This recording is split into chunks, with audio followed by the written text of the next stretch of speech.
Hi, I'm Daisy Wolfenden, MD at Wolfenden Agency, and this is Matt Robson, who is the head of paid media. So we were just going to sit down and have a really quick chat around PMax. Obviously, there's been a lot of changes, a lot of conversation, so good just to kind of talk about it. So Performance Max has been quite controversial in the industry, a lot of conversation about it. I know there's a lot of different opinions, and I think there's opinions on whether that greater level of automation is positive or is negative. So I guess firstly, what are your Performance Max campaigns and kind of when would you advise using them? What's your experience been? So Performance Max is essentially a catch-all campaign. So we've got all sorts of different campaign types within Google Ads. So we've got search, display, discovery, YouTube, the kind of list goes on. Performance Max acts as this catch-all, so essentially does all those different placements under one roof. Right. The issue with that is a lack of control. Okay. And as a PPC, we want as much control as possible. Yeah. But at the same time, with all this automation, Google's making it easier and easier for people to kind of launch something and let it run. So for us, it's about managing that as best we can. But that's essentially all is you input your ad copy, your creatives. Yeah. But essentially the issue with it is that it is that catch-all. And that lack of insight and lack of control is a struggle. So we're kind of battling against. So what are the pros of using it then? The pros are the ease. Yeah. That's kind of what it's designed for. It's that ease of use setup. So your general owner or someone in-house can set it up and let it run. Yeah.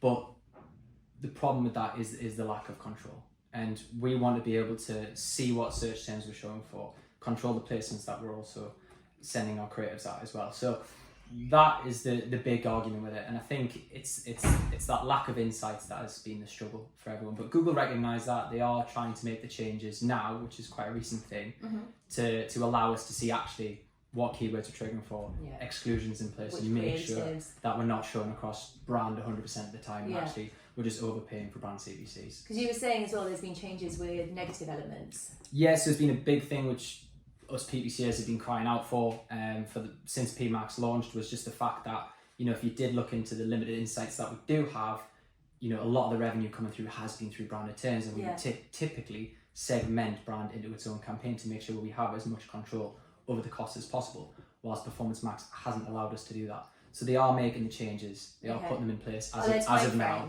Okay, so it's just kind of rolling it out now across the country. So we are looking to test that as much as possible. So do you find that there's certain sectors or client sizes that PMax works better for versus more? Yeah, 100%. So with the types of client, Performance Max works best for the smaller clients. Okay. Clients without that brand recognition.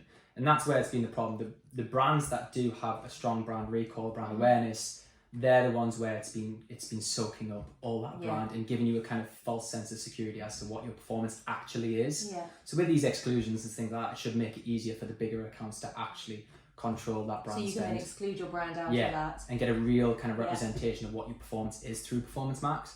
And it's the same timeframes for the creatives as well, for being able to look into what actually is working. Yeah, and another thing we do have is actually, well, not yet, but it's coming soon, is actually asset level performance metrics as well. Up to now, you've not been able to see that. We still don't have anything, so we can't see what creative is performing well versus what ad copy is performing as well. Yeah, so having that insight will allow us to kind of segment Performance Max in a stronger way as well.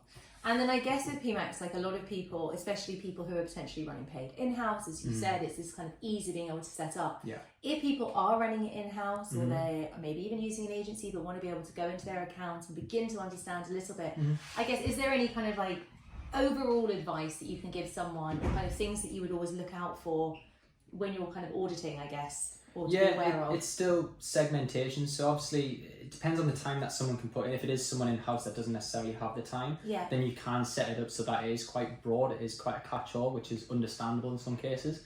But in terms of what you want to look out for is just that segmentation. So if you have various categories on site or different goals and things like that, you want to make sure that you can segment it so that it is according especially to your profitability or your product levels or stock levels. If you've got different requirements or objective by service, cat, whatever it is, you need to be able to see that. That's exactly it. So you've got more control over where you're spending your budget. That's probably one of the key things you want to be looking out for. And then I guess on that, are there kind of certain brands, especially when you're going in to audit them and talking to kind of some of our newer clients that we have, that we're advising to move away from that as well? Yeah, so again, with the exclusions now in place, we're then starting to flirt going back into testing Performance Max a little bit more, but we have kind of strayed away from it a little bit just to try and, again, those clients that will have strict ROAS targets, we want to make sure that actually we are controlling the costs as best we can. Yeah. So by going back to standard shopping, we've been able to do that in some cases. Other cases, it's worked really well. So it's like sometimes it is dependent on the client and the conversion rate.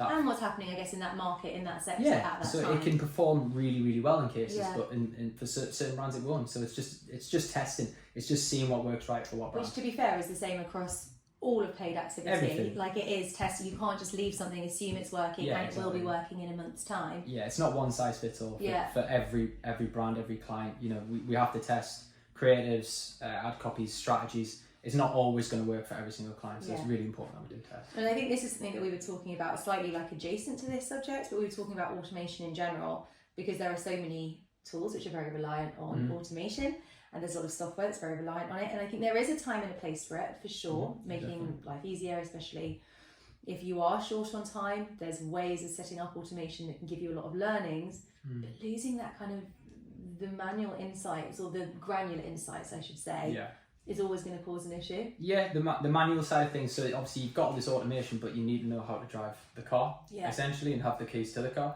So having all that automation is absolutely fantastic, but being able on how to use it is way more important.